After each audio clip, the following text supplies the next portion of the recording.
Ang susunod na programa ay rated PG. Patnubay at gabay ng magulang ay kailangan sa mga batang manonood.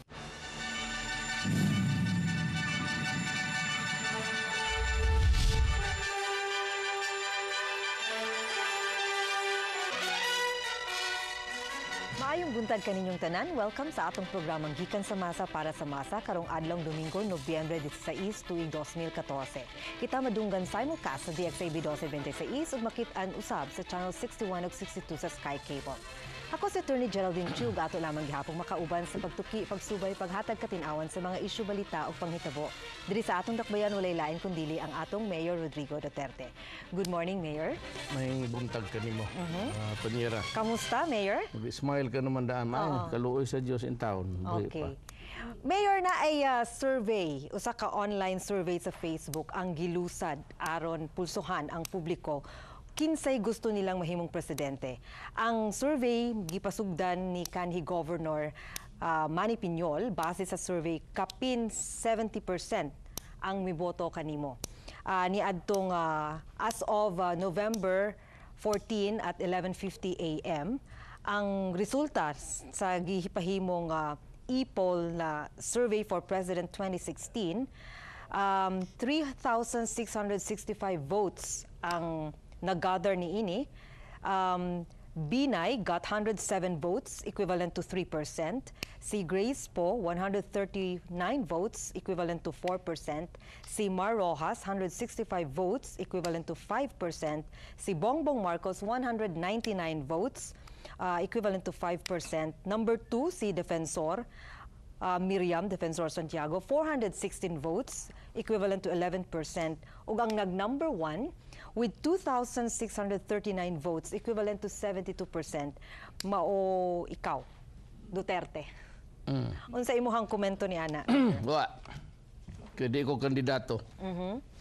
So kani pulso lang ilang gikuha sa mga Facebook users, no?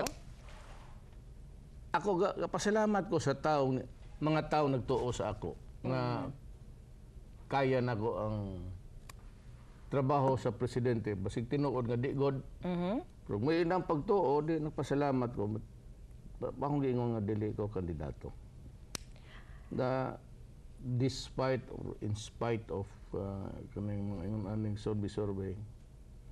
Kay di man ni magdaong eleksyon sa survey.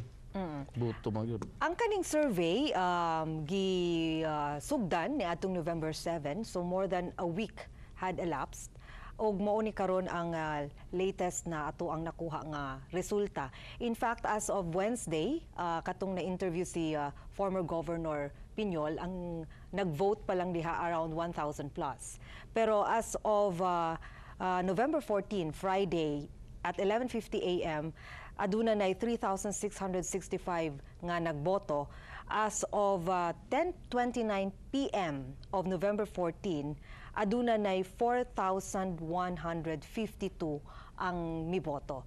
Og very peculiar day ni siya, Mayor, kay once ikaw nagboto na and you wanna vote again, dili na di dawaton. Ma-reject imong number. So, but pasabot, morag naa sila'y mechanism against kanang ginatawag nato mga flying voters o gustong mag-utro og boto. Ganang itong manipulate or fabricate in the result of... Well, I really do not know. I'm not, I said, I'm not a technical person. I really do not know how it is done. But ang akong hibawaan ingon ni Manny Piñol na pagka nakaboto ka, di ka na makaboto usab kay ma-reject ang imong number. Ingnon ka nga humang ka na ni boto, something like that. Paibaong ka. Mo na ang kuan diha pa maagi, pero ako pasalamat kong Manny because Governor Piñol wants me to be president. Si Mayor Duterte does not want to be president. So, pero ang nangboto ni pabor sa ako, napasalamat ang gihapon ko nila.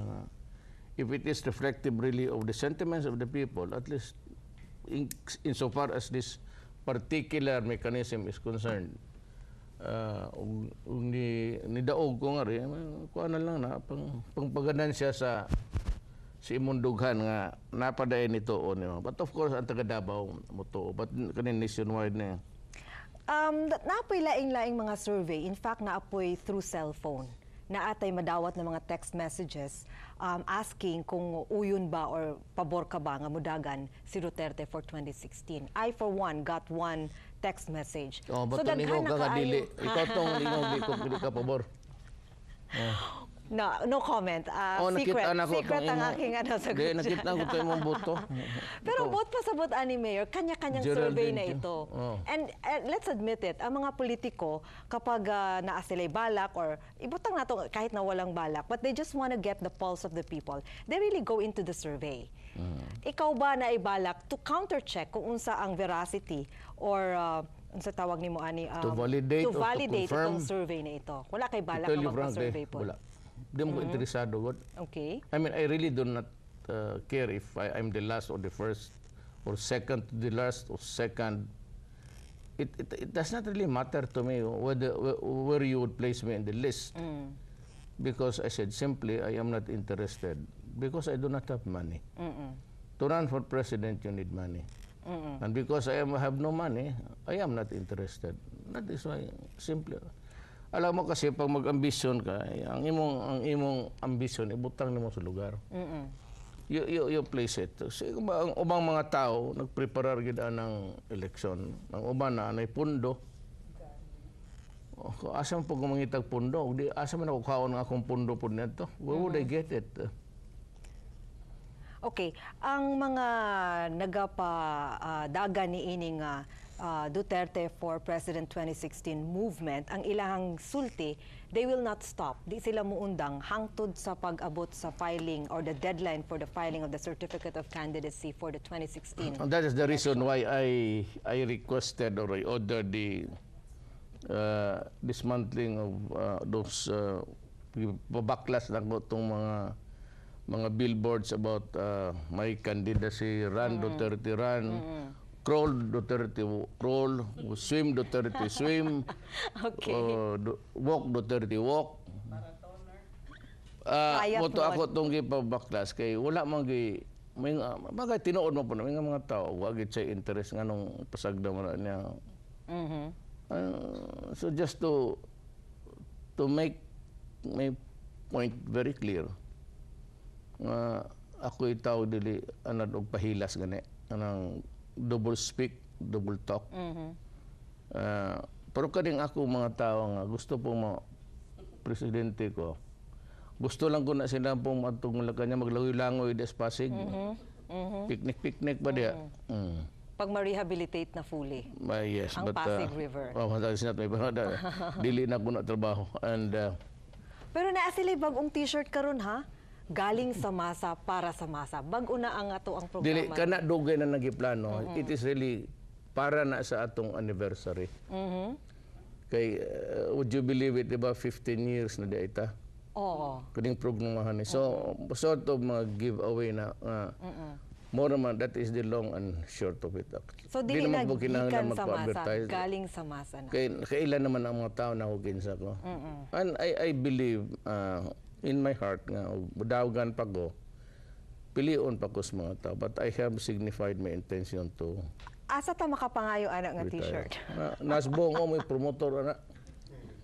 Ang unag yung kapagawas ang unag yung kapagawas og t-shirt si Secretary Bebot Alvarez, Congressman Alvarez sa Davao del Norte ni adto og na DOTC Secretary sa panahon ni Arroyo. Siya nang Bebot siya nang alig-alig bag Rudy niya ang katong unang nigawas anak katong akong statement sa Senate. Gitawag ko nga to di ba na Senate investigation Senate about hearing, rice smuggling. Unya I said one point there that the trouble with us in government is that we talk too much, act too slow, do too little. Moto, from there, nagkaroon ng metamorphosis, naging slogan. And when I said it, I was really expressing my kaya mo na ng gobyerno sige lang tag yaw-yaw ano niya upoy man lihok. Kung lihok man hinay kayo. Murag wala ba'y sinseridad nga mosilbi sa taong lungsod ang naa sa gobyerno. Di po tanan. Pero mo na problema diha kay uban sige lang basta man anang atubang na og television camera og naay microphone sig unsa na panulti dakag panulti wala agi. And that was what really happened sa Christ smuggling. God, I went around just to know who's this identity si Bangayan. And would you believe it? Gikan sa police, sa Coast Guard, even NFA. I had to go to the sa intelligence to demand for a picture. And that was the picture that I showed to the Senate when I was asked by Senator in relief. I knew Bangayan. Sabi ko, yes. At least his identity. Magpakita na, tulo ko na rin lingko diya. So mo na nagipagawas ni Bebot Alvarez. Dito nagsugod ang mga t-shirt. Dito nagsugod ng t-shirt nga Run Duterte Run. Para sila kibaw nga may riyuma ko sa duha ka tiilo sa ano pagdagan. Okay, Mayor, hapit na ang Pasko. Aduna ba'y paabuton nga Christmas bonus ang mga contractual o plantilla employees o unsa pa ang mga pahalipay nga giandam para nila? Ako di ko kasulti sa karon. Maybe you ask me last Sunday before Christmas na mag-istorya, I have to wait until such time that the city treasurer would say that we have enough savings, so we have money for that. But historically, nagahatag yung taog dugang. Na naman ng 30 months 13th pay. month, But it does not really cover sa mga kaning contractual o job orders. But I just hope that I'd have enough money by Christmas time to makatag og gamay sa ila. Pero by practice, ginatagaan yun na sila. Ginataga. Kanang 13 months pay, mandatory mag yun na. Pero yung additional na mga Christmas bonus? Yung kasi hindi naman item to eh. Yung job order pati mga casual. So, pagitaunon pag yun na. Okay. Unahon yun una itong kanang contractual obligation sa gobyerno to give some additional income relief from financial stress. Ang kaning sunod ani kaning mga casual o contractual job order. Luoy pod ba? Mo man ilang kinagami, mo na this gobyerno kinagamian. So mabalaan pa na siya by end of November? Kung naay ma-allocate na budget for that? I think I'd know by first week of December kung na ako ihatag din. I'd probably announce it. Okay. So speaking gihapon sa budget, Mayor, nangayo og dungag na 600 million pesos nga supplemental budget ang Executive Department alang sa solid waste project. Apan wala pa daw kini gi-approve sa konseho kay buot masayran unsay gastusan niini. Apil ba dinhi ang pagpalit og dugang na basurahan? Di pa kanina sila nga patay kwarta mangita magkuwam ko sa bangko. Usaba sa akong giingon. Kaning gobyerno nato mura nigbalay ba? Ako'y padre di pamilya. Ug pilari akong kita nga sweldo. Pang eskwela, pang plete, pamalingki, kaon, tuition. Ug na ako'y extraordinary expense, dugang ko, palit ko mga gwapong refrigerator, basurahan ana. Wala ko extra income diha, sumuhuam gyud ko. And it is done every day, everywhere. Because naa ka sa gobyerno, and even the private enterprises, ug unsay imong negosyo, if you stop borrowing and you stop spending and expanding, maparot ka gyud. Just like kani mga dagkong malls, tanana sila. They have to expand. Kaya dili sila mo expand, bagsak gina sila. Ana. Would you believe it? Kanang ilang kwarta mga adi, na may mangutang tama na niyo. Bagsak ka diha, sigurado. Dynamic ang business. Kani pong sa gobyerno, ang sayop ni bot okay sa gasulti ang lifetime warranty. Walay lifetime warranty ba? Sidang putaw. Ang warranty ano was about mga, if I'm not mistaken, 5 years ana. Kaya mga busurahan, mabusurot yun na, So ang madugay. katong dating gipalit, wala na gyud to, daot na gyud to. Naapay na nga bilin. Ang problema ani Geraldine, kay ang uban ginasibat ba ginada sa ilang balay. Ang uban pod sa kadaghanan wear and tear. Ang uban gianod wala na tong pagbaha. Kada baha na anod na daplis dan man na gibutang. So wala problema karon. Ang akong gusto nga palit kog dagko gyud kaayo. Unya nga balik na po ka anak kadako nga di maalis ang tao. Ipundog yun ako, i-drill na ako di asa ibutang. Unya, Og walay ligid. Para di walay maguyod. ligid, wala na. Kwaon lang na og kanang, ang akong gustong i-promote og maayo kaning mga tricycad. Sila mo'y akong employ them, sila yung mga sa mga basura individual. Ihatod nila nga to sa collection center. Okay. Suod sila dito sa mga balay, kwaon nila. Pero dili pod na ingon nga So dili na all garbage collectors ang mangolekta. hasta nang mga tricycad, maghimo sila gwapong container. O palit sila container, ilang kolektahon, bayaran na sila ilang dadon nga to sa kanang dagko nga basura. Di na ko mapalit og gamay. Una-una dali kawaton. Ikaduha ining baha bulutaw. Karon kani ingong lifetime guarantee binastos ning pagkaistorya kay walay lifetime guarantee aning kalibutan na. Kasi ganing putaw. Na sa pag lifetime guarantee, usa di na maguba. Walang alang. Ang sakyanan gani nga puto bro 24 oras gadaga pa nang sa pulis. 24 oras na kadahantod maguba. It's running except for the days of servicing, change oil, anong unsa pa diha, this dagdigid. It's running at full speed 24 hours a day. So ayo mo pagtuo kamo bang ngaminaw aning ayo mo pagtuo na pataka lag istorya. Tuo lang mo nako. Kay total na amaw ginapod sa balaod. Na gini warranty. Kanos ani siya mapalit if ever, Mayor, ang kaning additional Buhuam garbage? ko, diri nag-istorya naman mi sa land bank si Mrs. Borromeo diri. Ingon siya nga, okay, may daw ko, may man ko daw mabayad. Pero sa tanang utang nato ato naman nabayaran. So pahulamon ang ato ang syudad. Kana ganing terminal, ugwa ko mayo di magina ang bayaran because nobody was using it. Kadaghan ng mga boss, ano, may natong ring kadagan, may terminal kaugalingon, di mo gamit anang kanang terminal nga gihimo sa gobyerno. It was built there on borrowed funds. Or pagka mayor na ako, gipugos na ako, gipandakop na ako silang tanan. So that was about the time that it was really put in full operation. So, okay ang atong capacity to pay. Pero naamang giuman pod gusto bang ubang bangko nga mo kuan pod silang butang kwarta ngadto sa ubang bangko. You know, gusto ko mo tabang sa banking system to pareho ra man na. Ang problema unsay ihatag sa nilsalan bank pwede man pod nila mahatag. Ang problema lang mas komportable ko nga manghuam lang sa gobyerno gyud mismo.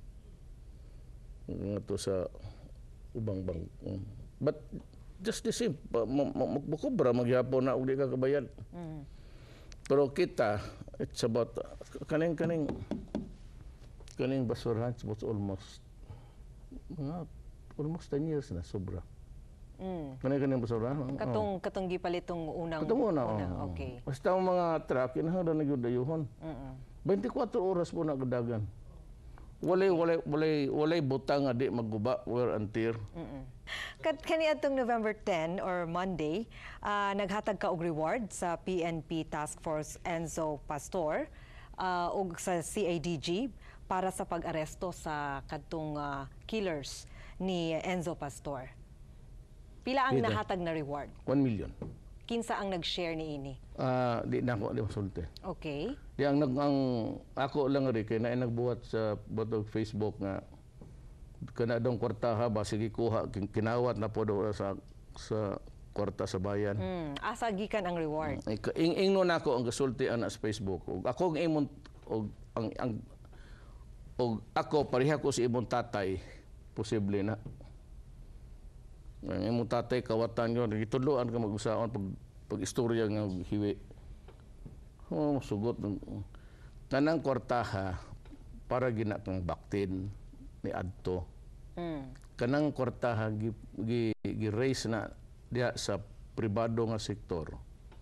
Labi na tong mga tag-iyas sa mga auto nga mga brand nga ilang paboritong kawaton. Di lang kong sultikin sa okay. Ang ilang gihatag na raise nila kay kanya-kanya man sila unabot og 5 million. Naggasto na nako to sa kung ako gitagaan. Nako total pareho man gyapon ni peace and order. Unya si Bakti na may kaso nya na say ni surrender Walay naman ako. naka-claim sa reward para katong sa pag-aresto kay Baktin. Wala. Kay ang akong kondisyon, madakpan nimo siya 1 million. Wa man siya madakpan, surrender man siya. Og imo siyang patyon 2 million akong hatag. Og imo siyang patyon putla nimo ulo, unya dadon nimo iyang ulo, isod nimo mutong nasuko si Eta Rosales na isod og plastic, mutagig ice kay basig man nimaho. Moto, wala man to ito. Ako silang giingnan tong ako luoy pod mo tabang ta ani. So, ako nalay mo. Ato na total ni amigo pod nako. Okay. Nisugot man ang tag-iyas kwarta. Mga gigsoon ako ilabot ang gobyerno ani pasig 5 sentimos. Kanang magsig pasumbingay nga ng kwarta ng bayan. Sigurado ang amahan na anak kawatan. Okay. O dadliwat ko siyang amahan o igsoon ko siyang amahan, siguro pa. Okay. Mayor, nang hinapos na po ang ato ang oras, ano na kay final message? Well, ang una gyud is we have to renew the system sa atong paglimpyo sila. Basi karon limpyo pa man ang atong sila, but we need really to improve and I have to fix the would you rather ani na lang akong bato. Okay man na. Pero sa Manila, kuan na lang. Ihatag nimo og private Manila, Quezon City, kuan na kanang pribado ray pribado ray bayad ka na lang. Ila na tanan. Wa kaning problema sa ligid, sa gasolina, ila na tan bayad na lang ta. Pili mo taga Davao. Mo na igbuhat sa Manila o Quezon City. If you want it, we can give it to somebody who will operate it. Unya sila na ibahala tanan. Or kita gihapon, but we have to buy the equipments, an additional katong replacement sa nagguba na sa wear and tear. Okay. Makiksuuna na dili na ta makadugay na atay